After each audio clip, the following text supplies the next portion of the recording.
আসসালামু আলাইকুম। ইন্টারভিউ বোর্ডে এরকম একটা টেবিল দিয়ে আপনার স্যার আপনাকে বললো যে এখানে তুমি আপডেট টাইমটা বের করো। তো এর জন্য কি করি আমরা, এটা টাইম সিলেক্ট করি, করে প্লাস মিনিট দিয়ে যদি ইন্টার দিয়ে দেখেন আমার টাইমটা আসতেছে না। আপনার এটা যেটা টাইম এটাই আসতেছে, এটার সাথে 20 মিনিট অ্যাড হচ্ছে না। তো এর জন্য কি করবেন, প্রথমত আমরা এখানে ইকুয়াল দিব, দিয়ে আমরা মিনিটটাকে ঘন্টায় কনভার্ট করবো। এর জন্য আপনার দিনে যেহেতু 24 ঘন্টা 1440 মিনিট হয়, তো প্রথমে মিনিটটা সিলেক্ট করে ভাগ দিব, দিয়ে 1440 যোগ দিব হচ্ছে টাইম দিলে দেখেন এখন আপনার এটা আপডেট টাইমটা বের হয়েছে। তো এইভাবে আপনারা প্রথমে করতে পারেন। দ্বিতীয়ত আরেকটা পদ্ধতিতে করতে পারেন, সেটা হচ্ছে টাইম ফর্মুলা দিয়ে। তো ইকুয়াল প্রেস করব, করে এখানে আমি টাইম ফর্মুলাটাকে কল করব।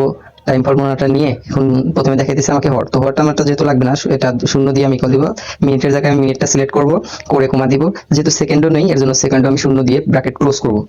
এখন ব্র্যাকেট ক্লোজ করে আপনি যদি প্লাস এই টাইমটা দেন, টাইমের এটা সেলটা সিলেক্ট করে দিবেন, দিয়ে এখন আপনি ইন্টারপ্রেস করেন, দেখেন ম্যাজিক, এখানে আপনার টাইমটা আপডেট হয়ে আসলো। তো এরকম ভাবে আপনারা খুব সহজেই